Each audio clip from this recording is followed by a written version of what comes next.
तो हम जब ऑफ दी कैमरा बात कर रहे थे तो आपने हमें बताया कि बगला शरणम गच्छामि, क्योंकि जैसे मैंने कहा कि बुद्धम शरणम गच्छामि तो हमने सुना है, बगला शरणम गच्छामि नहीं सुना। इसके बारे में बताइए। प्रकृति अपने विकराल स्वरूप पर आ चुकी और इस प्रकृति की विकरालता इस मनुष्य ने ही बनाई है। अभी हमने देखा हिमाचल में क्या हुआ, अभी हमने देखा उत्तराखंड में क्या हुआ।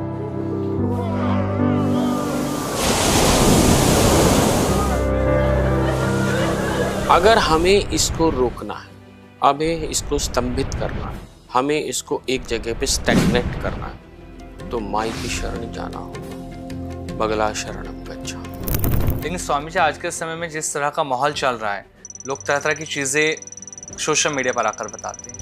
उस समय में एक साधक के लिए जो सुन रहा है किसी भी गुरु को, वो कैसे पहचान सके क्या सच में ये मेरे लिए गुरु हो सकते हैं या मैं इन्हें गुरु बना सकता हूँ? ये पहचानना भी तो आज के डेट में मुश्किल हो चुका है ना, क्योंकि लोग तरह तरह के फेस लेके सामने आते हैं। जिनके सम्मुख आने के बाद हृदय शांत हो जाए, जिनके सम्मुख आने के उपरांत आपके प्रश्नों के जवाब मिलने शुरू हो जाए, सही जवाब, वही तो गुरु। कि अगर श्री विद्या की किसी को साधना करनी है तो क्या इसके लिए भी गुरु दीक्षा की जरूरत है? श्री विद्या को श्री यंत्र रख करके मात्र कुछ मंत्रों को पढ़ लेना ही श्री विद्या। श्री विद्या अंतिम विद्या है। श्री विद्या के बाद कुछ बचता नहीं। ठीक है, उसमें ये जानना होता है कि उसके अंदर 64 के 64 भैरव स्थापित हैं, उसके अंदर सारे देवता होते हैं। आपने बताया आवरण पूजा कितने प्रकार की होती है, क्या इसके कोई प्रकार भी हैं? बहुत सारे विधि है इसकी। एक विशेष प्रकार की विधि है तांत्रिक विधि। उस विशुद्ध तांत्रिक विधि के अनुसार ही इस पूजा को करा जाता है। माई के सम्मुख लगभग 2 घंटे इस पूरी पूजा प्रकरण में लगते हैं, तो माँ साक्षात प्रकट हो जाती है। जय माई की। कैसे हैं आप सभी? बहुत बहुत स्वागत है आप सभी का इस पॉडकास्ट में। मैं आप सभी के साथ हूं कंचन। आज का पॉडकास्ट हमेशा की तरह जैसे कि मैं आप सभी के लिए पॉडकास्ट लेकर आती हूं, और उस पॉडकास्ट की जो सीरीज में जो मेहमान मैं आपके लिए लेकर आती हूं, वो सभी मेहमान आपको कुछ ना कुछ सिखा और समझा कर तो जरूर जाते हैं। और ये पॉडकास्ट कोई आम पॉडकास्ट नहीं है जो आप देख रहे होते हैं, बल्कि हमारे पॉडकास्ट बिल्कुल अलग होते हैं। क्यों? क्योंकि इन पॉडकास्टों में आपको मिलती है आपकी जिंदगी की छोटे छोटे सवालों के जवाब। ये जिंदगी कैसे आगे बढ़ेगी, आपकी जिंदगी में आपके लिए क्या है जो आप समझ नहीं पा रहे हैं, ऐसे अनसुलझे सवालों को लेकर अपने पॉडकास्ट में मैं और आमिर आप सभी के सामने आते हैं। तो आज भी एक ऐसे ही खास मेहमान का हम पॉडकास्ट करने जा रहे हैं। आज बात होगी माँ बगलामुखी को लेकर। अभी ऑफ द कैमरा जब अपने मेहमान से मैं बात कर रही थी तो हमारे मेहमान ने बताया कि बगला शरणम गच्छामि, लेकिन ये है क्या? बुद्धम शरणम गच्छामि तो हमने सुना है, लेकिन हमने जो बगला शरणम गच्छामि है इसके बारे में नहीं सुना। तो आज इसी को लेकर हम बात करेंगे। हमारे साथ हमारे खास मेहमान यहाँ पर जुड़े हुए हैं, तो आमिर आप उनसे ताल्लुक कराइए। बिल्कुल, हमारे जो खास मेहमान हैं उनके साथ लगातार पॉडकास्ट आप लोगों ने हमारे देखे हैं। स्वामी आलोक महाराज जी हमारे साथ हैं, जो बगलामुखी माई के बारे में लगातार हमें ऐसा ज्ञान देते हैं जिसके बारे में अभी तक लोगों को नहीं पता। आप लोगों ने बहुत सारे पॉडकास्ट माँ बगलामुखी के ऊपर देखे होंगे, उसके अंदर कोई उपाय बता रहा है, कोई कुछ बता रहा है, लेकिन कैसे माँ बगलामुखी हमारे जीवन का कल्याण कर रही हैं, कैसे हमारे कष्टों को हर रही हैं, इस पॉडकास्ट में आपको पता लगता है। सर, बहुत बहुत स्वागत है आपका। जय माई की। कैसे हैं आप? बहुत बढ़िया, माई की कृपा है, माई के आनंद में हूँ। बिल्कुल सर। तो सर आज इसी से हम शुरुआत कर रहे हैं, क्योंकि मैंने और आमिर ने आपके इससे पहले भी पॉडकास्ट किया, और हमेशा जो पॉडकास्ट आपके साथ होते हैं वो मतलब ऑडियंस तो बहुत कुछ सीखती है, हम दोनों बहुत कुछ सीख कर जाते हैं आपसे। तो हम जब ऑफ दी कैमरा बात कर रहे थे तो आपने हमें बताया कि बगला शरणम गच्छामि। तो मैं सबसे पहले आपसे यही जानना चाहती हूँ, क्योंकि जैसे मैंने कहा कि बुद्धम शरणम गच्छामि तो हमने सुना है, बगला शरणम गच्छामि नहीं सुना। इसके बारे में बताइए। देखिए, जैसे कि अभी हम सब देख रहे हैं कि प्रकृति अपने विकराल स्वरूप पर आ चुकी है, और इस प्रकृति की विकरालता इस मनुष्य ने ही बनाई है। अभी हमने देखा हिमाचल में क्या हुआ, अभी हमने देखा उत्तराखंड में क्या हुआ। जगह जगह पानी का प्रकोप सबने देखा, प्रलय की अवस्था स्थिति सी जैसे देखी गई। अगर हमें इसको रोकना है, हमें इसको स्तंभित करना है, हमें इसको एक जगह पे स्टैग्नेट करना है, तो माई की शरण जाना होगा। बगला शरणम गच्छामि। क्योंकि मां बगलामुखी ही एकमात्र ऐसी शक्ति है जो आपको ऐसी विकट परिस्थिति और स्थिति में से बाहर निकाल सकने की क्षमता रखती है। क्योंकि आज क्या है, मनुष्य अपने लालच में इस प्रकृति के साथ खिलवाड़ कर रहा है। कोई नदियों के स्थान के ऊपर ही अपना रहने का स्थान बना रहा है, कोई अन्य अन्य स्थानों को प्रकृति के साथ दोहन करके खराब करता जा रहा है। वह मानसिक स्थिति कौन ठीक करेगा? हमें माई की शरण जाना होगा, जिससे कि ये प्रकृति और ये मनुष्य दोनों ही एक जगह स्थिर हो सके, दोनों एक सही स्थिति में चल सके, जिससे कि ये मनुष्य कहीं जल्दी ही अपना खात्मा ना कर ले। अगर उसको अपनी प्रलय की स्थिति को बचाना है तो बगला की शरण जाना होगा। बगला शरणम, इसीलिए मैं कह रहा हूं बगला शरणम गच्छामि, क्योंकि मां बगलामुखी स्तंभन की शक्ति है, स्तंभन की विद्या वही ही है।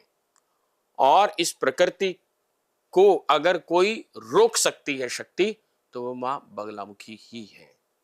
वरना तो बहुत ही निकट भविष्य में आप देखेंगे बड़े बड़े ग्लेशियर, बड़े बड़े बांध अपनी सीमाओं को तोड़ करके बाहर आ जाएंगे। उनको अपनी सीमाओं में रखने के लिए माई की शरण, मां की उपासना, साधना मात्र इसलिए नहीं करनी होगी कि मेरी बेटी की शादी नहीं हो रही, मात्र इसलिए नहीं करनी होगी मेरा व्यापार नहीं चल रहा। हमें कहीं इससे ऊपर उठ करके, निज का हित से ऊपर उठ करके राष्ट्र के हित के लिए, इस विश्व के हित के लिए भी मां से निवेदन करना होगा। इसलिए मां की शरण जाना होगा। बगला शरणम गच्छामि। अभी आपने जिक्र किया कि माँ को स्तंभन शक्ति की देवी भी कहा जाता है। बहुत सारे लोग इस चीज को समझ पाते हैं कि हाँ, माँ स्तंभन शक्ति की देवी, लेकिन ब्रह्मास्त्र की शक्ति भी कहा जाता है, ऐसा क्यों है? ब्रह्मास्त्र एक विद्या है। अच्छा। ये ब्रह्मास्त्र की शक्ति गुरु द्रोणाचार्य के पास थी। ये ब्रह्मास्त्र की शक्ति हमारे ऋषि मुनियों के पास थी, भगवान कृष्ण के पास थी। और जो भी, जैसे हनुमान जी के पास थी, और भी बहुत सारे लोग थे, जितने भी ये ब्रह्मास्त्र विद्या जिन्होंने भी इस्तेमाल करी है, वह उस समय में किसी भी विकट परिस्थिति में से बाहर निकल करके आए हैं। जैसे कि कोई भी व्यक्ति जब गलत विचारों की तरफ चल पड़ता है, मेरे पास ऐसे ना जाने कितने ही केसेस आते हैं कि जी हमारे बच्चे जो हैं गलत दिशा की तरफ चल पड़े हैं, गलत आदतें लग गई, किसी को ड्रग्स की आदत लग गई, किसी को किसी और अन्य की आदत लग गई है। तो उससे बाहर निकालने के लिए मां बगलामुखी की स्तंभन की शक्ति ही कारगर होती है। जब हम वहां पर यज्ञ करते हैं, माई की पूजा करते हैं, मां की उपासना करते हैं, मां से अनुनय विनय करते हैं, तो अलग अलग उपचारों के माध्यम से वह बच्चा उस चीज से बाहर निकल करके आ जाता है। तब हमें पता चलता है मां के पास स्तंभन की शक्ति है। मां के मंत्रों में इतनी अधिक तीव्रता है, इतनी अधिक शक्ति है कि गलत विचारों को वो स्तंभित कर देती है, वो अंकुश रखती है अपने हाथ में। यही है स्तंभन की शक्ति। क्या बगलामुखी माई की जो साधना करते हैं, क्या सिर्फ महाराज श्री ये शत्रुओं पर विजय कराती है, या फिर अंतरात्मा जो हमारी होती है उसको भी सुनती है? मां बगलामुखी चेतना की अधिष्ठात्री देवी होती है, चेतना को रन करने वाली शक्ति। चेतना कौन है? चेतना स्वयं विष्णु है। उस चेतना को चलाने वाली जो शक्ति है वही बगलामुखी है। यदि व्यक्ति ज्ञान रखता है, गुरु की कृपा रखता है, कोई भी कृपा रखता है, जब वह कृपा रखता है तो वह शुद्ध दिशा की तरफ चल पड़ता है। और मां की जब कृपा हो जाती है तो वह कितना भी गलत लोगों की संगत में भी आ जाए, फिर भी वो बाहर आ जाता है। तो मां चेतना के अधिष्ठात्री है, और चेतना इतनी प्रगाढ़ हो जाती है तो वो डिफरेंशिएट कर पाता है, खुद डिसीजन ले पाता है कि गलत क्या है और सही क्या है। जैसा कि अभी आपने कहा कि क्या मां खाली शत्रुओं पर विजय प्राप्त करने की शक्ति। ठीक है, वो तो उसका एक छोटा सा काम है। जो मां का उपासक होगा उसके सामने शत्रु कभी खड़ा हो ही नहीं पाएगा,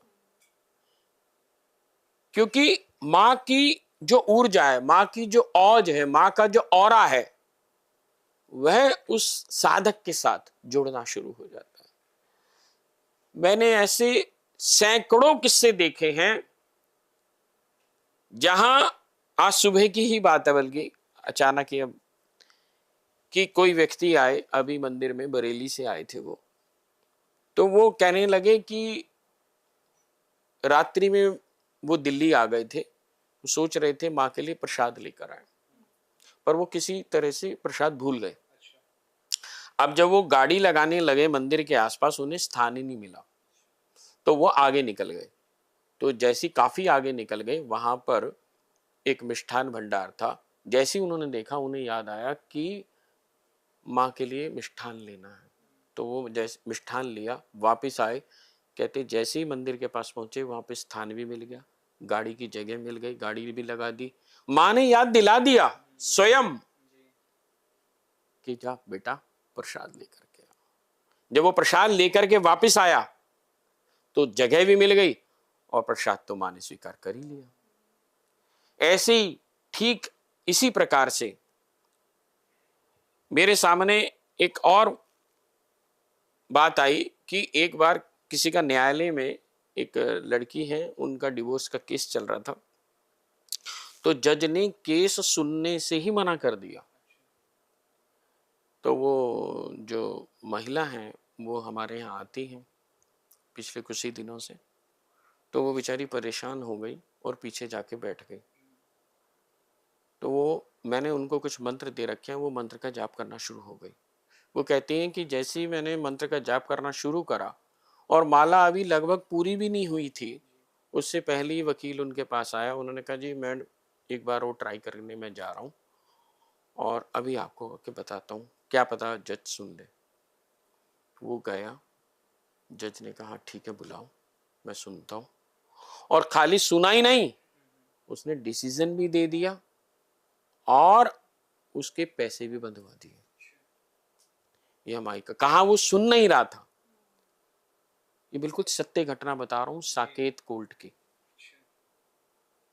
तो मां तो इतनी कृपालु है, इतनी दयालु है, जिसके कोई वर्णन ही नहीं है। और मां खाली ऐसा नहीं है कि दुश्मनों पर वो करती है, इसीलिए तो राजनेता जो है माई की इनकी शरण में रहते। क्यों रहते? क्योंकि इनके सामने जो है अपोनेंट जीत ही नहीं पाता, अपोनेंट कुछ बोल ही नहीं पाता है। वो याद करके भी कुछ आया है, कुछ बोलना चाहता है, वो उसका औज ही इतना होता है व्यक्ति का, वो सामने भूल जाता है, बोल ही नहीं पाता। यही वजह है। जैसे अभी हम बात कर रहे हैं माँ बगलामुखी को लेकर, दो तीन चीज़ें मैंने सुनी हैं जिसके बारे में अभी और आपसे जानना है। कामकला काली के बारे में हमने बहुत सुना है, लोगों को बात करते हुए सुना, या सोशल मीडिया पे भी हमने इसके रील्स हमें देखने को मिल जाते हैं, या कामकला ललिता त्रिपुरा सुंदरी के बारे में भी हमने सुना। लेकिन एक जो नाम आता है कामकला बगलामुखी, ये क्या होता है सर? क्योंकि कामकला बगलामुखी ये हर कोई नहीं जानता, ना ही इसके बारे में कोई बात कर पाता। देखिए, पहली बात तो काम कला के बारे में ही नहीं जानते कि काम कला क्या है।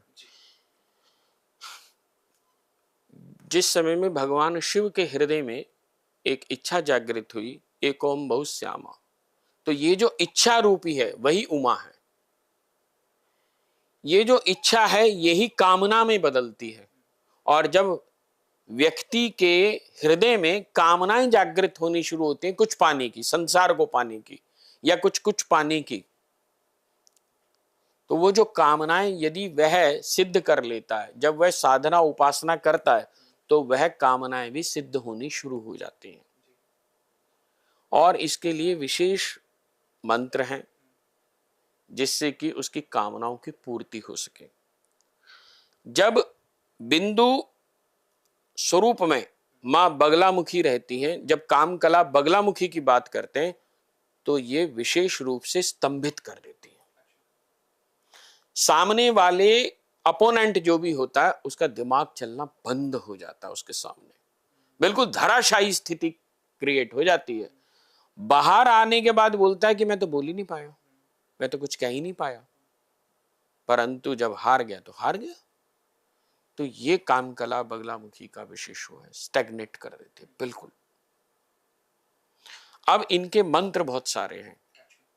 अब जैसे भगवान शिव के षडामनाएं हैं, भगवान शिव के 6 की 6 आमनाओं के मंत्र प्राप्त होते हैं। किसी किसी देवी देवताओं के 1 आमनाओं का मंत्र मिलता है, किसी देवी देवता का 2 आमनाओं का मंत्र मिलता है। इसी प्रकार से माँ बगलामुखी के षडामनाओं के मंत्र मिलते हैं, 6 की 6 आमनाओं के मंत्र मिलते हैं, और सारी आमनाएं अलग अलग तरीके के फल देने वाली हैं। जैसे कि अभी हम चर्चा कर रहे हैं कि भगवान शिव के षडामनाओं के मंत्र होते हैं, ऐसी माँ बगलामुखी के भी षडामनाओं के मंत्र होते हैं। ठीक इसी प्रकार से ललिता त्रिपुर सुंदरी के भी, जिनको हम श्री विद्या के स्वरूप में जानते हैं, इनके भी षडामनाओं के मंत्र मिलते हैं।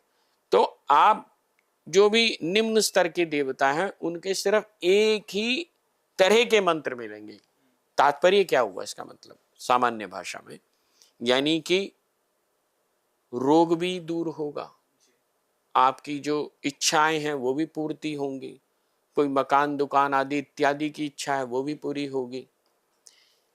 और यदि व्यक्ति सांसारिक इच्छा को ना रखते हुए आध्यात्मिक उन्नति चाहता है, तो वह भी पूर्ण कराने की जो क्षमता रखती है वह बगलामुखी रखती है। मां बगलामुखी विशेष रूप से, अगर कोई व्यक्ति अपने ही कामनाओं पर विजय प्राप्त कर लेता है, तो मां बगलामुखी की गोद भी प्राप्त कर सकता है, क्योंकि वो षडामनाओं के मंत्र हैं। जैसे मैं बहुत बार बोलता हूं कि आज क्या है ना, कि जैसे एक पेरेंट्स होते हैं, तो उनकी कोई प्रॉपर्टी होती है, उनके पास धन होता है, संपत्ति होती है, सोना चांदी जो भी कुछ होता है, उसके 3 बच्चे हैं, 4 बच्चे हैं, तो वो जो चारों बच्चे हैं ना, वो उनकी प्रॉपर्टी तो चाहते हैं, धन भी चाहते हैं, सोना भी चाहते हैं, परंतु माँ बाप को कोई रखना नहीं चाहता। तो ठीक इसी प्रकार से हम माँ से तो चाहते हैं, पर माँ को कौन चाहता है। मैं सैकड़ों बार बोल चुका हूं कि जब भी तुम मंदिर जाओ तो एक बार ये पूछना, मां तू कैसी है, तू कैसी है मां, तू बता तू कैसी है। क्योंकि जब जब भी तुम जाओगे और मां से पूछोगे, मां तू कैसी है, मां तू कैसी है, मां तू कैसी है, कभी तो वो भी पूछेगी कि बेटी तू बता तू कैसी है। वो पूछेगी नहीं, वो कर देगी, वो निहाल कर देगी तुमको। क्योंकि मां इतनी कृपालु दयालु है ना, वो आशीर्वाद की शक्ति रखती है अपने बच्चे पर। जो उसके संकट हैं, जो उसकी समस्याएं हैं, वो उससे उभार देती है, निकाल देती है। यही है मां की शक्ति। जैसे हमने हमेशा सुना है कि माँ बगलामुखी की अगर आपको साधना करनी है तो आपको गुरु दीक्षा पहले लेनी पड़ेगी, आप बिना गुरु के नहीं कर सकते हैं साधना। अगर मैं वैसे ही आपसे पूछूं कि अगर श्री विद्या की किसी को साधना करनी है तो क्या इसके लिए भी गुरु दीक्षा की जरूरत है?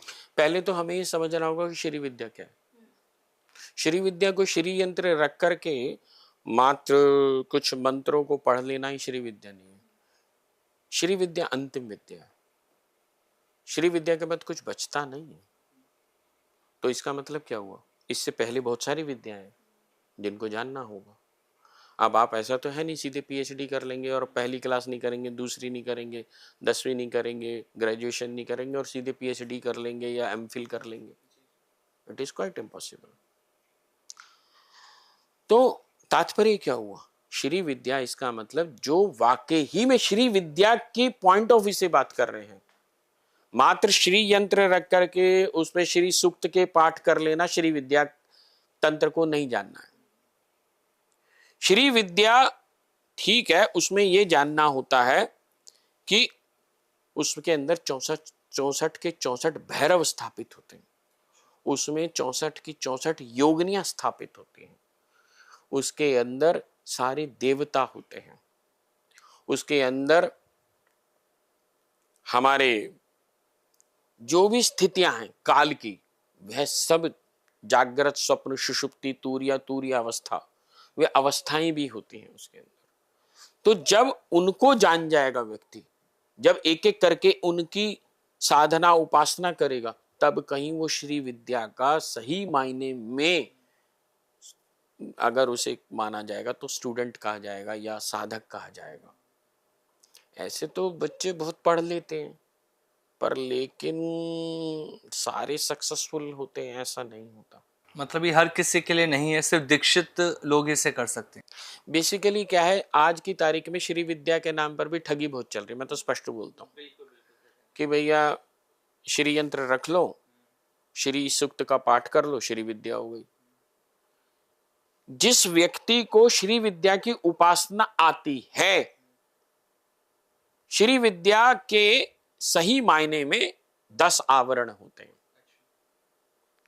उन एक एक करके आवरणों के अंदर घुसना होता, एक एक करके आवरण हटाने होते। आवरण क्या? पर्दा है। एक पर्दा हटेगा तो दूसरा, दूसरा हटेगा तीसरा, चौथा, पांचवा, छठा, अंतिम आवरण क्या है? बिंदु। बिंदु स्वयं भगवती है। कामेश्वर और कामेश्वरी जो स्वयं बैठी हैं बिंदु स्वरूप में। अगर हम साधक की दृष्टि से देखें, जब हम आध्यात्मिक दृष्टि से देखेंगे और हम श्री विद्या को जानना और समझना चाहते हैं, तो आप पूर्ण रूपेण तांत्रिक होना ही पड़ेगा आपको। और तंत्र का मतलब क्या है? जो अपनी एनर्जी को ये जानता है कि कैसे ऊर्जा को बढ़ाना है और कैसे संभालना है, कैसे कहां कौन सी ऊर्जा को चढ़ाना है। जो ये जानता है किस ऊर्जा से क्या काम हो सकता है, जिसे जानकारी नहीं है। अब मान लीजिए सपोज करो एक कोई कंपनी है, उस कंपनी में कोई चेयरमैन या डायरेक्टर है, उसे यही नहीं पता मेरा अकाउंट डिपार्टमेंट में क्या काम कर रहा है, मेरा एचआर डिपार्टमेंट कैसे काम करेगा, या मेरा फलाना डिपार्टमेंट कैसे काम करेगा, तो वो रन कैसे करेगा कंपनी को। तो ठीक ऐसे ही श्री विद्या का एक साधक, उसे अपनी एनर्जी चलानी आती है, उसे पता होता है कौन सी एनर्जी कहाँ कब कैसे चलेगी, कैसे होगी, कहाँ उसे चैनलाइज करना है। तो ये एक पूरा तांत्रिक प्रकरण है, सामान्य व्यक्ति के लिए नहीं। सामान्य व्यक्ति कैसे चलाता है? सामान्य व्यक्ति तो सिर्फ ये कहता है श्री यंत्र रख लो, इसके ऊपर श्री सूक्त के पाठ करते रहो, तुम्हारे पे धन की वर्षा हो जाएगी। रोज जो है वो सोने के बिस्किट गिरेंगे या कुछ ऐसा हो जाएगा, फलाना हो जाएगा। ऐसा कुछ नहीं होगा। ऐसे मेरे पास सैकड़ों लोग आए हैं जो कह रहे हैं हम जो 20-20 साल हो गए, 30-30 साल हो गए, हमारे पिताजी भी जो थे श्री यंत्र रखा है, हमारे तो 60 साल से श्री यंत्र रखा हुआ है, ऐसे रखा हुआ है, वैसे रखा हुआ है, हम श्री सूक्त की पूजा करते हैं, फलाना करते हैं, ये करते हैं। तो ऐसे नहीं होता। श्री विद्या सही माने में अंतिम विद्या है, और इस अंतिम विद्या को जानने के लिए गुरु की आवश्यकता तो होगी ही। आप सामान्य से किसी भी सब्जेक्ट को समझना, अगर आपको मैथ समझना है, केमिस्ट्री समझनी है, फिजिक्स समझनी, तो कोई तो टीचर चाहिए आपको। अब यूट्यूब से देख करके थोड़ा नहीं आप केमिस्ट्री, और अब चलो आप सीख भी लोगे तो एग्जाम कौन लेगा, तो आपको सर्टिफिकेट कौन देगा। अब अध्यात्म में सबसे बड़ी प्रॉब्लम कहाँ हो गई है? अध्यात्म में सबसे बड़ी प्रॉब्लम, कोई टीचर तो है नहीं, ना कहीं एग्जाम हो रहा, ना कुछ हो रहा है। हमें तो ये भी आता है, हमें तो वो भी आता है, हमें तो सब कुछ आता है। जब तुम्हें सब कुछ आता है तो फिर तुम पिछड़ क्यों रहे हो? लेकिन स्वामी जी, आज के समय में जिस तरह का माहौल चल रहा है, लोग तरह तरह की चीज़ें सोशल मीडिया पर आकर बताते हैं, उस समय में एक साधक के लिए जो सुन रहा है किसी भी गुरु को, वो कैसे पहचान सके कि आज सच में ये मेरे लिए गुरु हो सकते हैं या मैं इन्हें गुरु बना सकता हूँ? ये पहचानना भी तो आज के डेट में मुश्किल हो चुका है ना, क्योंकि लोग तरह तरह के फेस लेके सामने आते हैं। सबसे मैंने कई बार बोल चुका हूं, जिनके सम्मुख आने के बाद हृदय शांत हो जाए, जिनके सम्मुख आने के उपरांत आपके प्रश्नों के जवाब मिलने शुरू हो जाए, सही जवाब, वही तो गुरु है। बुद्ध के पास जब शिष्य जाते थे तो बुद्ध से कितनी बार वो पूछते भी नहीं थे, परंतु उन्हें जवाब मिल जाते थे। हमारे यहाँ भगवान शिव की एक प्रतिमा होती है, एक स्वरूप है दक्षिणामूर्ति शिव। मौनम व्याख्यानम, कि मौन में वो व्याख्या करते हैं, और उनके जो शिष्य हैं, गुरु तो वहां यंग हैं और उनके जो शिष्य हैं वो ऋषि हैं, सप्त ऋषि, और वो सारे वृद्ध हैं। और वो कोई बातचीत नहीं कर रहे, डिस्कशन नहीं कर रहे हैं।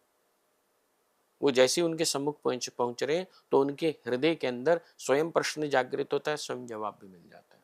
यह है गुरु की सही माने में। और गुरु तो वो होता है, कुलार्णव तंत्र में विशेष रूप से आया, गुरु को ये चाहिए कि अपने शिष्य की जब परीक्षा ले तो वो बिना बात ही डांट दे, क्योंकि अगर वो कल भागने वाला है तो आज ही भाग जाए। उसको परीक्षा कड़ी लेनी चाहिए। जब बिल्कुल कड़ी परीक्षा लेगा ना, तभी शिष्य निखर करके आएगा। गुरु वो होता है जो आप में से आपकी प्रतिभा को बाहर निकाल दे, जो आपको बना दे, जो आपको तैयार कर दे, जो आपको निर्मित कर दे, और जहां वो ये भी ना कहे कि मैंने बनाया, वो है गुरु। बिल्कुल। माँ बगलामुखी के हमने बहुत सारे यज्ञों के बारे में सुना है, जैसे एक यज्ञ इसमें होता था, मिर्ची वाला यज्ञ जो था, इसके बारे में भी। लेकिन मैं जानना चाहूँगी कि माँ बगलामुखी के सिर्फ यज्ञ ही होते हैं या फिर कोई तंत्र या कोई तांत्रिक पूजा भी होती है? देखिए, मुझे कहने में वो नहीं होगा कि मुझे लगता है कि आप जो है तंत्र के ऊपर पढ़ना शुरू कर चुके हैं बिल्कुल, बहुत और अच्छे आपके से। पॉडकास्ट करने के बाद तो ज़्यादा ही। मिर्च का हवन जो है वो किसी विशेष परिस्थिति के लिए किया जाता है। ऐसा नहीं है कि माँ बगलामुखी के जो मंत्र हैं वो खाली मिर्च के यज्ञ के लिए ही है, नहीं, ऐसा नहीं। मिर्च का यज्ञ तो तब होता है, तब कराया जाता है जब कोई किसी ने कोई मारण का प्रयोग कर दिया, कुछ ऐसे प्रयोग कर दिए जिसको काटना पड़ता है उसमें तो। और खाली माँ बगलामुखी के मंत्र, ज्यादातर आजकल क्या चल रहा है कि माँ बगलामुखी के मंत्र से मिर्च का हवन करा जाता है, जबकि ऐसा नहीं है। खाली बगलामुखी के मंत्र नहीं होते, उसमें माँ प्रत्यंगिरा का भी होता है, माँ धूमावती का भी होता है, और वहाँ माँ बगलामुखी का भी मंत्र होते हैं। इन तीनों मंत्रों को मिला करके ही तब जा करके मिर्च का हवन, नमक उसमें इस्तेमाल होता है, उसमें बहुत सारी सामग्री इस्तेमाल होती हैं जिसको हम कड़वा हवन भी बोल देते हैं कई लोग। जैसे किसी ने कोई जिन्न छोड़ दिया, प्रेत छोड़ दिया, आजकल एक नए नए नाम चल दिए, कलुआ आ गया, फलाना आ गया, ये आ गया, पता नहीं क्या क्या, ये सब क्रिएटेड है। अब उससे क्या हो रहा है कि जनता में ना एक ना परेशानी वाली स्थिति और डिलेमा की स्थिति आती है, पता नहीं हमारे ऊपर है क्या, हमारा काम नहीं चल रहा तो शायद किसी ने फलाना छोड़ दिया, किसी ने कुछ छोड़ दिया, क्या हो गया, क्या नहीं हो गया। और वाकई में जिन पर होता है तो उनके लिए फिर मिर्च के हवन को कराया जाता है। ये तो यहाँ तक की बात है यज्ञ की।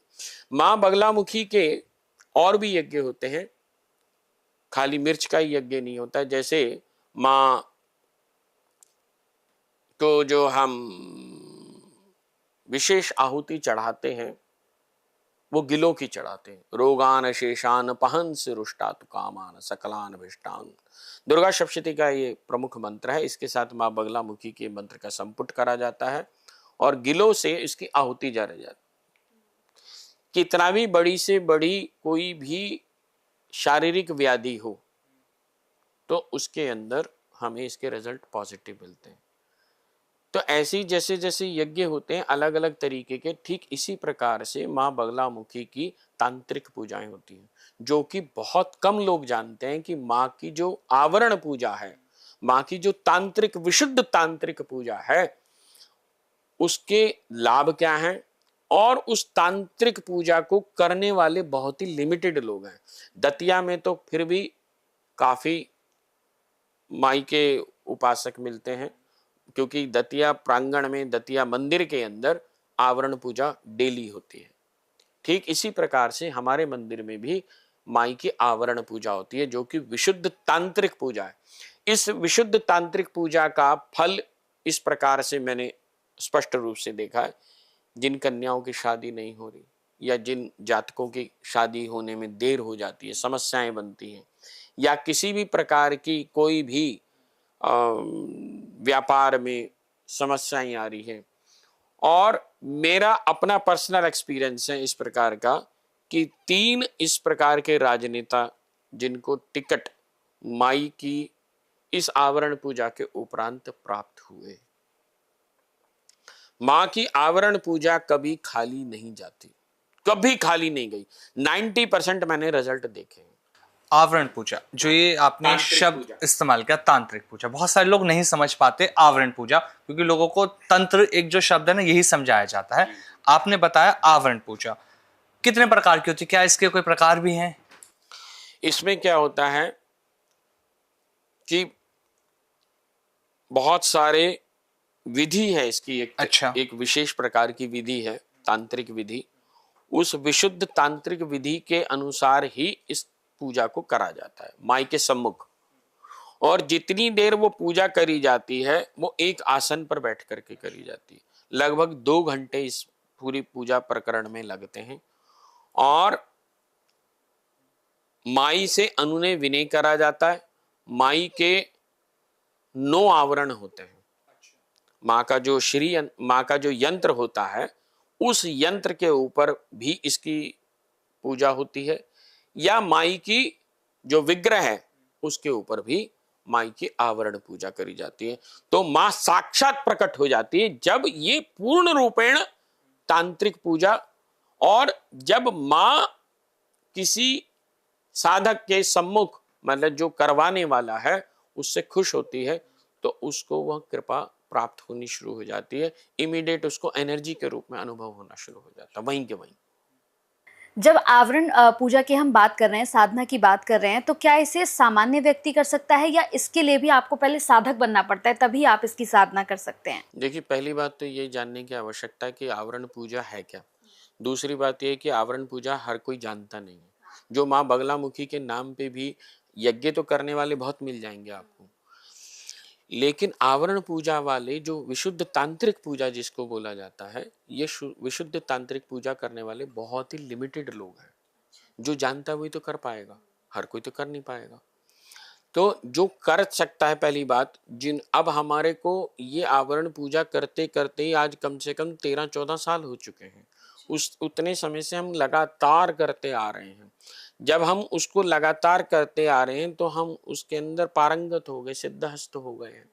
तो अब जिसके लिए हम करते हैं, ये प्रत्येक व्यक्ति तो नहीं कर सकता, ये तो ठीक है। जैसे सामान्य अब हर कोई, अब ये कोई ये कहे कि जी क्या मैं हार्ट सर्जरी कर सकता हूँ, नहीं कर सकता। तो जो डॉक्टर है वही तो कर सकता है। तो हार्ट जो सर्जन है वो हार्ट की ऑपरेशन कर सकता है। तो अब जिसको इसकी समस्या है तो वो उसके पास जाएगा तो वो उससे करवा सकता है। तो ऐसी ठीक आवरण पूजा भी इस प्रकार से, जैसे अभी हमने चर्चा करी कि बहुत तरह तरह के लाभ होते हैं, बहुत तरह के इसमें सीधे सीधे ना एनर्जी महसूस होनी शुरू हो जाती है आपको। जो साधक करवाने वाला है, जब हम आवरण पूजा करते हैं तो मैंने तो यहाँ तक महसूस करा है कि एक बार मैंने यहीं पर ही आवरण पूजा करवाई और कनाडा में उनका कोई केस था। उस केस से वो लगभग 30-32 दिनों के बाद उन्होंने मुझे बताया कि जी हम मुक्त हो गए। तो प्रभाव है, एनर्जी तो एकदम ट्रांसफर होती है, एकदम महसूस होती है, पता चलता है। यज्ञ में भी ऐसा होता है, परंतु यज्ञ और तांत्रिक विशुद्ध पूजा उसमें थोड़ा सा फर्क है। क्योंकि आज जन साधारण को यज्ञ तो पता चल गया है, यज्ञ का नाम तो पता है, लेकिन तांत्रिक पूजा नहीं पता है, जो विशुद्ध तांत्रिक पूजा है। जब तंत्र की बात आ जाती है तो आज की डेट में क्या है स्वामी जी, लोगों के मन में ना जैसे ही तंत्र का वो नाम सुनते हैं तो उन्हें लगता है सिर्फ जादू टोना। तंत्र को लोगों ने जादू टोने से जोड़ रखा है। तंत्र असलियत में जादू टोना है ही नहीं। ब्लैक मैजिक जो है that is entirely different from the तंत्र। तंत्र इज ए मेटाफिजिक्स, और मेटाफिजिक्स एक साइंस है, तंत्र भी एक साइंस है, विज्ञान है। जब मुझे भी इसके बारे में इच्छा जागृत हुई थी तब, क्योंकि मैं खुद साइंस स्टूडेंट हूँ, तो मुझे इसलिए ये चीज जल्दी समझ में भी आई कि ये तो पूरा एक विज्ञान है, तंत्र है, मेटाफिजिक्स है, बेसिकली एनर्जी है। एनर्जी कैसे जनरेट कर रही है, कैसे बनानी है, क्या चैनलाइज करनी है, कहाँ लेके जाना है।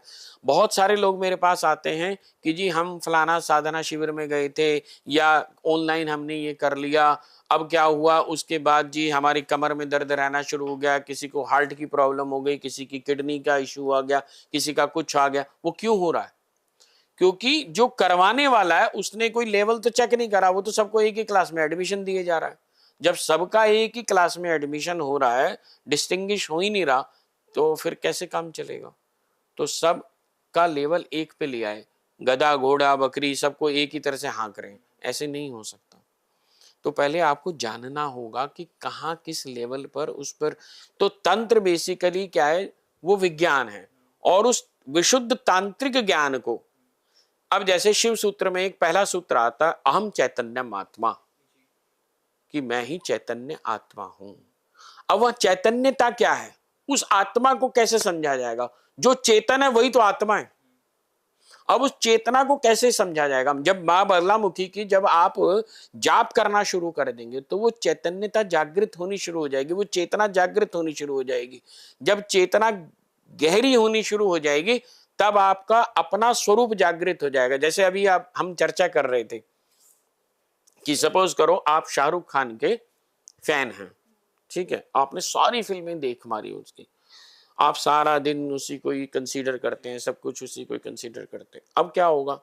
अचानक आप बैठे होंगे और आप आंख बंद करेंगे, आपको शाहरुख खान दिखाई देना शुरू हो जाएगा। तो क्या आप शाहरुख खान को जब आप देख रहे हैं तो क्या शाहरुख खान को पता चल गया कि शाहरुख खान को कोई एक XYZ आदमी देख रहा है वहां पर बैठा हुआ? नहीं। तो ये तो मन की आपकी स्थिति है। ठीक इसी प्रकार से जब आप भगवती को मन की स्थिति से देखते हैं तो प्रत्येक व्यक्ति ये कहना शुरू कर देता है, मैंने आंख बंद करी, मां के दर्शन हो गए। तो अगर आपको मां के दर्शन हो गए तो आपके जीवन में परिवर्तन क्यों नहीं आया? अगर आप मां से निकटता बना ली तो आपके जीवन में जीवन क्यों नहीं परिशुद्ध हो पाया? क्यों नहीं आप आध्यात्मिक बन पाए? मैं तो स्पष्ट बोलता हूं, क्योंकि मां जब साक्षात दर्शन देगी ना तो आपका संसार नहीं अच्छा लगेगा। किन्हें दर्शन किन्हें होते हैं माँ के? ऐसा कोई है जिन्हें माँ के दर्शन होते हैं? क्यों नहीं? जब रामकृष्ण परमहंस ने साक्षात दर्शन करे थे, वामा खेपा ने दर्शन करे थे, जगत गुरु शंकराचार्य ने स्तनपान करा था माँ का, अच्छा, तभी तो वो जगत गुरु हुए। और दूसरी बात, मैं तो बड़े सिंपल हूं, जो भी आज विश्व में संसार में किसी भी रूप में सफल है उसके ऊपर मां की कृपा है, तभी वो सफल है। यदि आप कृपा को सोचेंगे कि हटा करके और मैं सक्सेस हो जाऊं तो हो नहीं पाएंगे। किसी ना किसी स्वरूप में आप पर वह कृपा है, चाहे वह माता पिता के आशीर्वाद स्वरूप हो या जिस भी ईश्वर को आप हृदय में उतारते हैं, उनको स्थान देते हैं, उनका नाम लेते हैं, उनकी कृपा यदि आपको मिलती है तो आप जीवन में सक्सेस हो। सभी साधकों को भी हो सकती है माँ की दर्शन? हाँ, ये सच है? सकते। हर चीज का मूल्य होता है, you have to pay. If you are ready to pay then you get it. कैसे पता लगे किसी आम इंसान को कि वो किसी साधक के पास गया है और सच में इनको माँ की कृपा प्राप्त हो चुकी है या माँ के दर्शन इन्हें होते हैं? क्योंकि हर कोई ये कहता है कि मेरे ऊपर माँ की कृपा है, माँ के दर्शन मैंने करे हैं। सच्चाई कैसे पता करें? पहली बात सबसे बड़ी बात यह है कि हृदय में ना उसके प्रति प्रेम होना चाहिए। अगर आपके हृदय में प्रेम है तो आप भागे जाएंगे, फिर आपको बोलना नहीं पड़ेगा मैं बुला रही हूं, आप रोक ही नहीं पाएंगे, आप भाग जाएंगे। जब वह प्यास जागृत होगी ना तो आप कुआं ढूंढेंगे। अभी प्यास ही नहीं है। प्यास किस चीज की है? मेरी शादी हो जाए, मेरी नौकरी चल जाए, मुझे फलाना हो जाए। जब सवाल ही गलत है तो जवाब कैसे सही होगा? हमने कब मांगा हम उससे उसको? हमने कब कहा कि तू मुझे मिल जाओगे? मांगा ही नहीं तो वो दर्शन कैसे देगी? एक साधक दर्शन कर सकता है परंतु उसका मूल्य उसे चुकाना पड़ेगा। जब आप किसी गोल्ड की दुकान में जाती हैं और आप कोई नेकलेस पसंद करेंगे, नेकलेस वाले शॉपकीपर ने कहा, ज्वेलर ने कहा कि ये 25 लाख का है, तो आप 25 लाख दे के ही तो लाएंगे। बिना 25 लाख दिए ले आएंगे क्या? नहीं लाएंगे। अब आप उसका इंतजाम कैसे भी करेंगी वो आपके ऊपर है, पर 25 लाख यू हैव टू पे। तो ठीक इसी प्रकार से उस मां को प्राप्त करने के लिए भी कीमत है। क्या? ये संसार। ये संसार की कीमत पर मां मिल जाएगी। संसार को छोड़ दो, मां मिल जाएगी। मैं वचन दे रहा हूं। तुम तैयार हो? तुम तैयार तो हो जाओ, एक बार दर्शन हो जाएंगे, साक्षात हो जाएंगे। जिस स्वरूप में तुम चाहते हो उस स्वरूप में वो प्रकट हो जाएगी। आप अपने घर में जब पानी को जमाते हैं तो जिस स्वरूप में जमाते हैं वो तो स्वरूप प्रकट बर्फ बन जाती है ना। आप चकोर में रखेंगे चकोर शेप बन जाएगी, गोल में रखेंगे गोल हो जाएगी, गिलास में रखेंगे गिलास बन जाएगा, कुछ और रखेंगे कुछ और बन जाएगा। आप उसको अल्लाह कह लो, आप उसको जीसस कह लो, आप उसको मां कह लो या उसको शिव कह लो, ये आपकी इच्छा है। यहां से, यहां नहीं है ना तो कहीं नहीं है, यहां से जुड़ना होगा। क्योंकि यहां से नहीं हम जुड़ना चाहते, हम कैसे जुड़ना चाहते? जैसे अभी हमने चर्चा करी, हम मां को नहीं चाहते, मां के सामान को चाहते हैं, मां के धन को चाहते हैं। हम क्या चाह रहे हैं? पत्नी मिल जाए, हमें मकान मिल जाए, कोठी मिल जाए, रुपया मिल जाए, यश कीर्ति मिल जाए, फलाना मिल जाए, पर मां ना मिले। तो वो कह रही है कि ठीक है तू इसी में खुश रहे। तो फिर मां कैसे मिलेगी? नहीं मिलेगी। अब हम बात अगर करें महाराज जी यहाँ पर ललिता त्रिपुर सुंदरी जी की, तो माई कहते हैं कि माई के पूजा पाठ करने से आपको जीवन में सब कुछ मिल जाता है, लेकिन इसमें भी आवरण पूजा जो है वो बहुत ज़्यादा ज़रूरी हो जाती है। ऐसा क्यों? देखिए, आवरण पूजा तो लास्ट की स्टेज है। एक एक करके आवरण हट रहे हैं। अच्छा। पहले जैसे ना, जब हम किसी शांत तालाब के पास खड़े हों, उसमें पत्थर मार दें तो क्या होगा? लहरें बनेंगी। लहरें बनेंगी। वो लहरें बाहर की तरफ आएंगी, जो लहरें बाहर की तरफ आएंगी वही लहरें अंदर भी जाएंगी। तो जहां आपने पत्थर मारा, जो मिडिल पॉइंट है वो शिव है, और जो लहरें बाहर आ रही है वो संसार है। जब आप शिव को पुनः चाहते हैं तो वापस उन लहरों को अंदर लेके जाना होगा। यानी आपको शिव को जानने के लिए वहां पर विशेष रूप से जो त्रिकोण का विशेष है कि 4 एक तरफ रहते हैं, 5 एक तरफ रहते हैं। जब हम संहार क्रम में करते हैं यानी हम उसको चाहते हैं, जब हम सृष्टि क्रम में चाहते हैं तो हम संसार के वैभव चाहते हैं, संसार के धन संपत्ति वैभव ऐश्वर्य जो भी कुछ यहां है वो हमें चाहिए। और भक्त प्रहलाद जब हिरण्यकश्यप का वध हो गया, हिरण्यकश्यप का जब वध हो गया तो भक्त प्रहलाद से पूछा नरसिंह भगवान ने कि भाई बता तुझे क्या चाहिए। तो उन्होंने कहा कि मुझे आपकी गोद चाहिए। तो उन्होंने कहा तू एक काम कर, मैं सारी पृथ्वी तुझे देता हूँ, सारी स्त्रियां तुझे, सुंदर स्त्रियां देता हूँ, या ये जो भी प्रलोभन दे सकते थे उन्होंने दे दिए। तो भक्त प्रहलाद ने कहा कि नहीं मुझे कुछ नहीं चाहिए, मुझे सिर्फ आपकी गोद चाहिए। तो वहां पे पूरी जो उनके आसपास लोग खड़े हुए थे उन्होंने एकदम से कहा भक्त प्रहलाद को, क्या बेवकूफ आदमी। तो उन्होंने कहा कि भाई तूने इतना सब छोड़ करके उनकी गोद क्यों मांगी? तो उन्होंने कहा ये बेवकूफ नहीं है। भगवान नरसिंह ने कहा कि ये बेवकूफ नहीं है, ये समझदार है। क्यों? कह रहे हैं जब गोद मिल गई तो ये तो सब सामान खुद ही मिल जाएगा, ये तो सब खुद ही आज हम क्या कर रहे हैं? चीजों की तरफ भाग रहे हैं। अब जैसे बड़ी सिंपल सी बात समझना, आपकी मां आपके साथ रहती है और आप उसका ध्यान रखते हैं।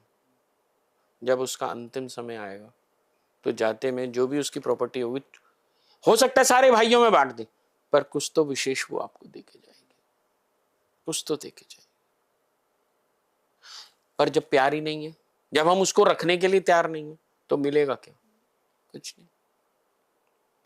अभी जैसे हमने आवरण पूजा की बात करी और इससे पहले श्री विद्या की बात हमने करी, साधना की, इनके अगर मैं आपसे संबंध की करूं बात, तो क्या आपसे संबंध है इन दोनों का? देखिए, श्री विद्या साधना बेसिकली तंत्र का एक्सट्रीम स्टेज है। एक्सट्रीम है वो? श्री विद्या साधना एक्सट्रीम स्टेज है, लास्ट स्टेज। उसके बाद कुछ बचता नहीं है। उसके बाद जैसे आप पढ़ाई कर रहे हैं तो लास्ट में क्या, जब आपने एमफिल पीएचडी सब कुछ कर मारा, अब कुछ बचा ही नहीं, तो क्या करोगे? तो आप सिर्फ पढ़ाओगे, अपने ज्ञान को और विस्तारित करोगे, तो आप पढ़ाओगे, कुछ और करोगे। जब तंत्र की एक्सट्रीम स्टेज आ जाएगी, यानी आप तंत्र को एंटायरली समझ चुके हैं, कुंडलिनी के स्वरूप में भी, समयाचार के स्वरूप में भी। देखिए, एक बाह्य यज्ञ होता है, एक आंतरिक यज्ञ होता है। बाह्य यज्ञ तो होता है कि हम यज्ञ के पास बैठ गए और स्वाहा स्वाहा कर रहे हैं और कोई भी सामग्री आपको उसमें चढ़ानी है, ये तो हो गया बाह्य यज्ञ जो सबको दिखता है। एक होता आंतरिक यज्ञ।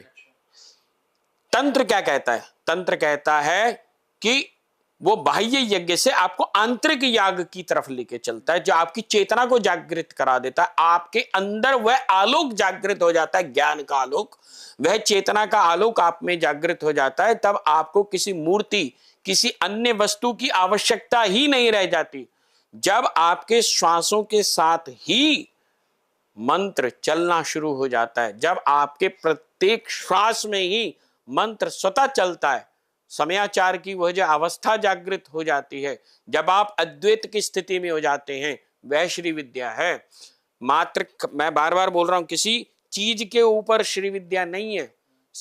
इस चलते फिरते शरीर को ही स्वयं मंदिर बना देने का नाम ही श्री विद्या है। इसके अंदर जो भाव है, इसके अंदर जो आत्मा है, उसको विशुद्ध कर देना है और उस विशुद्धता का ध्यान रखना है, उस शुद्धता का ध्यान रखना है। वह स्वयं शिव में निरूपित हो गया, वह शिव में परिवर्तित हो गया। उस शिव को परिवर्तित करने की जो नाम है, वही श्री विद्या है। शिव को जानने का नाम ही श्री विद्या है। क्या ये सच है कि श्री विद्या साधना में साधक को देवी के सामने स्वयं को नग्न, यानी कि बिना किसी आवरण के प्रस्तुत करना पड़ता है? ये आवश्यक नहीं। अच्छा, ये आवश्यक नहीं, मैंडेटरी नहीं। हाँ। पर ऐसा भी नहीं है। दरअसल क्या है, ये ना भेद की बात है। वस्त्र जो होते हैं वो भेद हैं।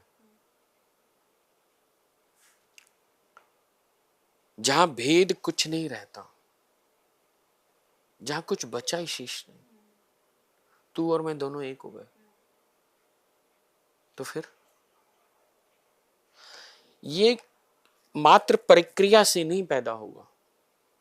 हो सकता है, अब इसको सामान्य भाषा में समझने के लिए, एक स्त्री और पुरुष या पति और पत्नी रोज मिलते तो हों, परंतु हृदय से एक ना हो, तो वो एक होना नहीं होगा। वो शरीर से तो हो सकते हैं, परंतु आत्मा से नहीं। तो जब आप, वो तांत्रिक प्रक्रिया मात्र नाम की तो रह जाएगी कि भाई ठीक है, आप वस्त्र उतार करके आप बैठ गए माई के सामने या जो भी कुछ है। और ऐसे तो माँ काली की भी पूजा होती है। मैं बहुत सारे लोगों को सिद्ध कुंजिका का जो पाठ या तांत्रिक पूजा जो देता हूं, उसमें ये उपचार होता है, ऐसा करना होता है, परंतु ये सबके लिए नहीं, पहली बात। दूसरी बात, जब तक हृदय में प्रेम नहीं है, विश्वास नहीं है, जब तक उसके प्रति समर्पण नहीं है, तो ये सिर्फ ढकोसला है, दिखावा है, कुछ नहीं है। ये किसी को दिखाने के लिए नहीं है। सर, एक चीज और जानना चाहते हैं आपसे, माँ ललिता को हम त्रिपुर सुंदरी क्यों कहते हैं? अधिकतर लोग ये तो कहते हैं कि हाँ, माँ त्रिपुरा को हम, माँ ललिता को त्रिपुरा सुंदरी कहा जाता है, लेकिन जो ये 3 पुर है, इसका रहस्य क्या है जो ये पुर वर्ड यूज होता है? Lalita means with the novelty, she is always a 16 year old. जब ये संसार का निर्माण हुआ तब भी वो 16 वर्ष की थी और आज भी वह 16 ही वर्ष की। आज भी। That's why she called the Shodashi. तो Lalita means with the novelty, नयापन। त्रिपुर कहते हैं भगवान शिव को और सुंदरी कहते हैं मां पार्वती को, जो दोनों का संघट्ट स्वरूप है, वही ललिता त्रिपुर सुंदरी है। यानी ललिता त्रिपुर सुंदरी दोनों एनर्जीज यानी भगवान शिव और मां पार्वती का सम्मिलित जो स्वरूप है वह ललिता त्रिपुर सुंदरी है। अब इसको तांत्रिक विवेचना फिर समझते हैं। ये हमारे 3 पुर हैं, जिसको हम पहली ब्रह्म ग्रंथि कहते हैं, दूसरी हम विष्णु ग्रंथि और रुद्र ग्रंथि। यही 3 पुर हैं। इन 3 पुरों में 2-2 मूलाधार चक्र, 6 चक्र हो गए। तो प्रत्येक के अंदर इन तीनों पुरों में 2-2 चक्र हो गए। मूलाधार चक्र, स्वाधिष्ठान चक्र, मणिपुर चक्र और अनाहत चक्र, विशुद्धि और आज्ञा। तो 3 ये पुर हो गए। मां भगवान शिव से 6 कदम रूठकर हिमालय से उतरकर कन्याकुमारी में बैठ गई। ये जो कन्याकुमारी है यह है मूलाधार, और ये जो शीश है यह है हिमालय। जब मां यानी कुंडलिनी शक्ति जागृत होकर के चलती है शिव से मिलने, शिव के अंदर समाहित होने, यही कुंडलिनी जागरण है। और ललिता त्रिपुर सुंदरी स्वयं कुंडलिनी शक्ति है। ये जो एनर्जी है कुंडलिनी शक्ति ही श्री विद्या है। और जो इस कुंडलिनी शक्ति के माध्यम से उस ब्रह्म को जान गया, अद्वैत की स्थिति में आ गया कि अहम ब्रह्मास्मि, मैं ही ब्रह्म हूं, शिवो हम, मैं ही शिव हूं। शिव की वह जागृति जब जागृत हो गई और वह अवस्था पता चल गई मैं ही शिव हूं, अब जैसे ही श्री विद्या का जो भी उपासक होगा उसके हृदय में कोई भी इच्छा जागृत होगी तो वह पूर्ण हो जाएगी। अगर उसके हृदय में ये इच्छा जागृत हुई कि ऐसा महल बन जाए, महल बन जाए, ऐसा कुछ हो जाए, वैसा हो जाएगा। परंतु उस अवस्था पर पहुंचने के बाद ऐसा व्यक्ति ऐसी स्थितियों को नहीं चाहता। आजकल क्या हो गया है साहब, संत की परिभाषा बदल गई है, गुरुओं की परिभाषा बदल गई है। आज बड़ा संत वो है जो मर्सिडीज में चलता है, जो BMW में चलता है, जिसके 2 लाख 5 लाख फॉलोअर्स हैं, जिसके बड़े बड़े आश्रम हैं। और पुराने समय में क्या होता था, बड़ा संत वो होता था जो वैराग्य की स्थिति में होता था, जो लंगोट बांध करके हिमालय पर्वत में कहीं कोने में, जिसको जानते ही नहीं थे कोई। महर्षि रमन, रामकृष्ण परमहंस, वामा खेपा, बताओ इनके कौन से महल थे, कौन सी BMW थी। जब रामकृष्ण चले गए तो एक समय ऐसी स्थिति भी हुई थी कि विवेकानंद और बाकी जितने भी उनके शिष्यगण थे उनको खाने के भी लाले पड़ गए थे। कोई वहां धन संपत्ति छोड़ के नहीं गए थे। और आजकल क्या हो रहा है कि जब कोई ऐसा व्यक्ति चला जाता है तो उसके पीछे लड़ाई सिर्फ इसी बात की होती है, इतने करोड़ छोड़ करके गया, इतने पे जिस चेले ने जितना पे कब्जा कर लिया वो उसका हो गया। तो परिस्थितियां, तो ऐसा संत शिवर श्री विद्या का उपासक कैसे हो सकता, नहीं हो सकता। अभी हम कुंडलिनी जागरण की बात कर रहे थे, तो मैंने ये भी बहुत देखा है महाराज जी कि कुंडलिनी जागरण को लेकर भी मार्केट में जो है बहुत अलग अलग तरह की चीज़ें चल रही हैं। कई ऐसे कैंप खुल गए हैं, कई ऐसी जगहें हैं जहाँ पर कहा जाता है कि भाई यहाँ आप आ जाइए और यहाँ आपका कुंडलिनी जागरण कर दिया जाएगा। क्या कुंडलिनी जागरण ऐसे कैंप में छोटी छोटी जगहों पर हो सकता है? मतलब कैंपों में, इन सब स्थानों पर आप सिर्फ कुछ समझ सकते हैं, ट्रेनिंग तो ले सकते हैं, समझ सकते हैं, लेकिन कुंडलिनी जागरण हो जाएगा, ये कैसे हो जाएगा? ये संभव ही नहीं है, क्योंकि कुंडलिनी जागरण एक पूरी प्रक्रिया है। आत्मिक शुद्धि की जो प्रक्रिया है, चेतना को जागृत करने की जो प्रक्रिया है, जो चेतन करने की प्रक्रिया है। जैसे अभी हम बात कर रहे थे शिव सूत्र का प्रथम सूत्र, अहम चैतन्यमात्मा। चैतन्यमात्मा, ये जो आत्मा की जो चैतन्यता है, ये तंत्र के माध्यम से पता चलती है। वेदांत आपको सिर्फ बताता है कि चेतन कैसे हो सकते हैं, तंत्र कहता है मैं चेतन करूंगा, प्रैक्टिकल। तो हम जब अब इसको ऐसे भी समझते हैं, देखिए, जब आप भगवान शिव के शिवलिंग के ऊपर जल चढ़ाते हैं, तो जैसे ही जल चढ़ाएंगे तो भाव कहां बनेगा? अंदर, बाहर थोड़ा ना बनता है। भाव कहां बनता है? अंदर। जब हमारा कोई बच्चा रो रहा होता है या हम किसी के प्रति द्रवित होते हैं, भाव कहां बनता है? अंदर, बाहर नहीं होता, अंदर होता है। और वो या तो बच्चा जानता हो या तो आप जानते होते कि मैं इसके लिए ये हूं, पत्नी के लिए हूं या जिसके लिए भी हूं, तो भाव को समझता है, उस भाव की प्रधानता होती है। ऐसे ही जब हम उस ब्रह्म को याद करते हैं तो उस भाव के रूप में वो प्रकट होना शुरू हो जाता है।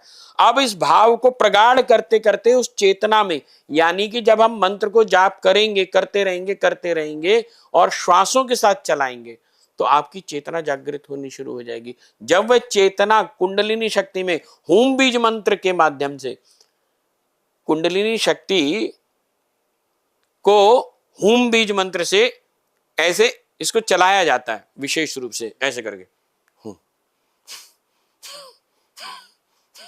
इस पे चोट मारी जाती है नीचे मूलाधार पर। तो जब हूं ऐसे करते करते करते, जैसे मछली को पकड़ने के लिए कांटा डाला जाता है और उस कांटे के अंदर कुछ चारा लगाया जाता है, एक और मछली या एक और कुछ भी, और उसमें फिर मछली फंस जाती है। ठीक इसी प्रकार से जो श्वास है वो नीचे जाता रहता है। जब कुंडली यानी मूलाधार तक पहुंचता है, तो मूलाधार को खींच करके ऊपर तक जो प्रक्रिया है, इससे कुंडलिनी जागृत होती है। किसी के व्यक्ति के आजकल तो क्या है ना, मसाज करा दी तो कुंडलिनी जागृत हो गई है।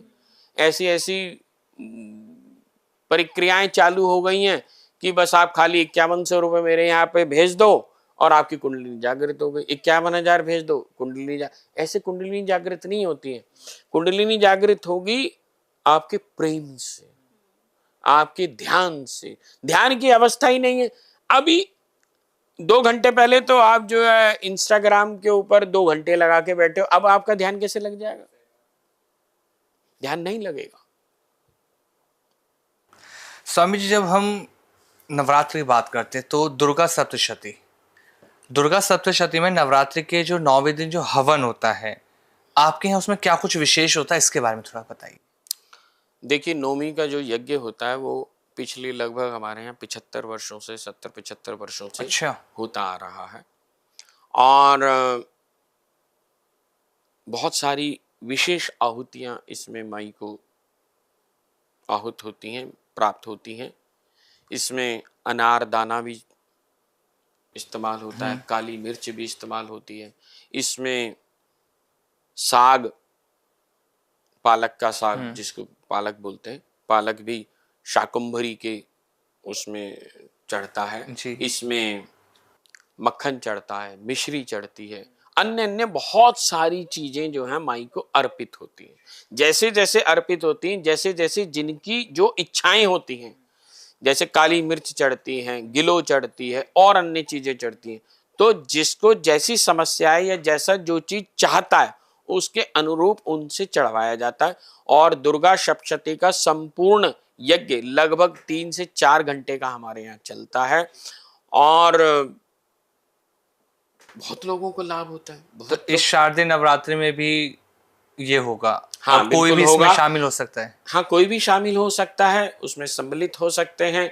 और नौमी वाले दिन जो है प्रातः काल लगभग 8 साढ़े 8 बजे से प्रारंभ हो जाता है, 1 डेढ़ 2 बजे तक चलता है जी और उसके उपरांत भोजन प्रसाद भंडारा चलता है। ये जी तो पिछले मैं बता रहा हूँ जैसे कि 70 वर्षों से हमारी परंपरा है, वो चल ही रहा है। और वहीं से ही भगवती की कृपा से माँ के प्रति, इस शक्ति के प्रति, उस कुंडलिनी शक्ति के प्रति, माँ बगलामुखी के प्रति जो आकर्षण है, माँ का जो ज्ञान है, वो स्वतः जो प्रकट होने वाली बात है, वो तभी संभव हो पाया जब हमारे घर में हमारे पिछले 70-75 वर्षों से ये हो रहा है। अच्छा, लास्ट में कुछ एक दो आपसे रेमेडीज भी ऐसी जाननी है माई की, जिन्हें कर कर हम अपने जीवन को बदल सके, क्योंकि बहुत सारे लोग ऐसे होते हैं स्वामी जी, करते तो सब कुछ है लेकिन कार्य उनके बिगड़ जाते हैं। अगर हम कोर्ट कचहरी की बात करें, क्योंकि कोर्ट कचहरी एक ऐसा मामला है, लोगों को लगता है सबसे ज्यादा परेशानी वहीं रहती है, निकल नहीं पाते। और जब माँ बगलामुखी की बात आती है तो इन्हें कहा जाता है कि ये हर कष्ट से हमें बाहर निकाल देती हैं। तो जो लोग परेशान हैं कोर्ट कचहरी से, उनके लिए क्या है ऐसा है जो वो करें और वो बाहर निकल जाए? देखिए, उसके लिए वैसे तो मैं कई बार बता चुका हूँ, बगलामुखी चालीसा, बगलाष्टोत्तर शतनाम, खड़गमाला, ये अगर वो करते रहें या मंदिर में आ जाएं, हमसे मंत्र ले लें, हम मंत्र दे देते हैं। मंत्र प्राप्त करके वो जिस भी विधि से हम उन्हें बताएंगे कि भी इस विधि से आपको जो है, जैसे हल्दी की माला के ऊपर इतना जाप होगा, इतना ये सब कर सकते हैं, वो हो जाता है। कई बार क्या होता है, कई लोग कर नहीं पाते।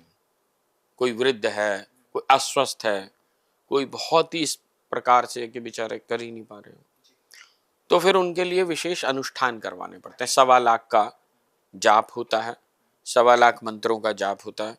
तो उसमें 5 से लेकर 11 ब्राह्मण डेली बैठते हैं। 6 से 11 दिन का समय लगता है। अंतिम दिन में जो है यज्ञ भी होता है, मार्जन तर्पण होता है। ये सारी चीजें हो करके तब जा करके ये अनुष्ठान हो जाता है। अनुष्ठान से भी लाभ मिल जाता है। लेकिन जो खुद कर सकता है तो उनको हम मंत्र दे देते हैं कि भाई आप मंत्र कर लीजिए। और जो जैसे मैंने अभी बताया कि बगलामुखी चालीसा, बगला अष्टोत्तर शतनाम रात्रि 9 बजे के बाद 11-11 पाठ डेली करना शुरू कर दे। और मैं तो ये भी क्यों कह रहे हैं कि भाई ये हमें प्रॉब्लम है तो ही हम करें, बिना प्रॉब्लम के भी तो कर सकते हैं। जब हम बिना प्रॉब्लम के करने लग जाएंगे तो प्रॉब्लम आएंगी भी नहीं। अब जैसे पुराने समय में जब हमारे पास कभी फिएट होती थी, तब हम मैकेनिक के पास जाते थे जब वो खराब होती थी। परंतु मारुति जब आई तब से उसने एक सिस्टम बदल दिया, सर्विस सेंटर बना दिए।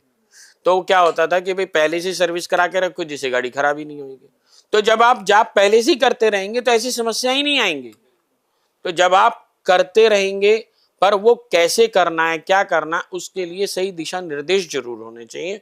उसके लिए हम उपलब्ध हैं, मंदिर आपके लिए है और आप कभी भी आ सकते हैं। कोई भी, हम तो इसके लिए कोई धनराशि लेते नहीं है, कोई शुल्क नहीं लेते। कोई भी हमसे जो है डिस्कशन कर सकता है। एक आखिर में एक चीज और, जब हम माँ बगलामुखी की बात करते हैं तो उनका एक स्वरूप होता है माँ कामाख्या, इनके बारे में जानना चाहेंगे। देखिए, अब इसका थोड़ा सा समझना चाहेंगे इसको। काम की आख्या, काम से मतलब होता है कामना। जी। आख्या का मतलब होता है विवरण, डिटेल, जो कामनाओं को पूर्ण करे वो कामाख्या। जी। एक तो स्वरूप ये हुआ। लेकिन दूसरी तरफ बहुत सारे लोग ये कहते हैं कि जैसे कामाख्या जो स्थान है वहां पर माँ की योनि गिरी थी और जहां पर माँ का ये सब पूजा अर्चना होती है। परंतु मेरा जो अपना अनुभव है, जितना मैं समझ पाया हूं, उससे मुझे बड़ा स्पष्ट रूप से एक संकेत मिलता है। Kamakhya is not a vagina, no. ये कोई मांसल योनि की बात नहीं कर रहे हैं हम, नो। जब कोई भी व्यक्ति कार्य करने जाता है तो पहले सोचता है, कुछ अच्छा। तो सोचता है, कुछ करेगा तो बिना सोचे तो करेगा नहीं जी। कुछ भी करेगा, अच्छा करे बुरा करे कुछ भी करे सोचेगा। तो जो वो सोच की प्रक्रिया है वह सोच कहां पैदा हो रही है? अगर आप शुद्ध हैं, परिशुद्ध हैं, आप मां से जुड़े हुए हैं, तो जहां वह विचार उत्पन्न हो रहा है, जब वह विचार शुद्ध है, सही है और सही डायरेक्शन है, उसको देश दिशा और काल अगर इसकी सही है और आपके विचार सही हैं तो आपको सक्सेस मिलेगी मिलेगी। यही है कामाख्या।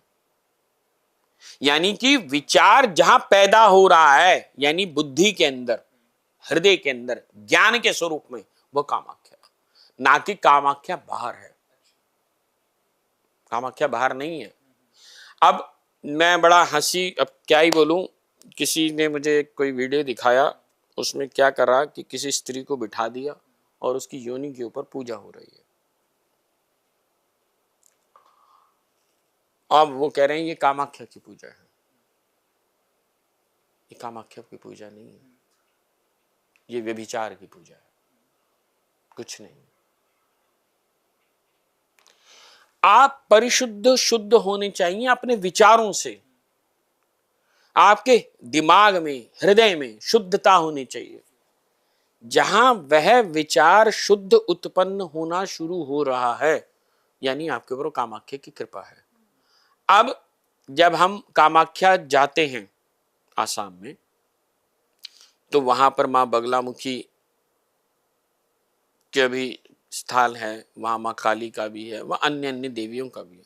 ठीक इसी प्रकार से हमारे भी मंदिर प्रांगण में मां कामाख्या विराजती है। आपके दिल्ली वाले मंदिर में? जी, अच्छा। हमारे यहाँ पर भी मां कामाख्या विराजती है। जहां से भी कुछ उद्भव होता है, जहां से भी कुछ पैदा होता है, उसको हमने योनि कहा है। तो विचार को जो पैदा करने वाली जो शक्ति है वह कामाख्या है। यदि आपके विचार शुद्ध हैं, अच्छे हैं और आप सही डायरेक्शन में सोचते हैं, बस हो गया कामाख्या का आपका आशीर्वाद। यही जो ये डिफरेंशिएट कर पा रहा है वही तांत्रिक है, जो समझ पाए सही तरीके से, और ये पॉडकास्ट समझाएगा लोगों को सही तरीके से, क्योंकि आपके समझाने का तरीका, आपके बताने का तरीका एकदम अलग रहता है। हमने बहुत सारे पॉडकास्ट देखे करे भी, लेकिन बगलामुखी माँ के बारे में जब भी हम पॉडकास्ट आपके साथ करते हैं, एक नई चीज़ निकल कर आती है। बात माँ बगलामुखी पे करनी है हमें, लेकिन चीज़ें नई होती हैं हमेशा। महामाई की कृपा है। मैं तो किसी लायक हूं नहीं, और बस माई से एक ही चीज मांगता हूं, बोलता हूं कि माँ मुझे इस योग्य बनाना कि जीवन पर्यंत तेरी सेवा करता चलूं, कि आखिरी हिचकी तेरी जानों पे आए। ये मौत भी मैं साधक के रूप में चाहता हूं। बस। बहुत बहुत धन्यवाद सर, जय मां। बहुत शानदार पॉडकास्ट आपके साथ। जय मां। जय माई।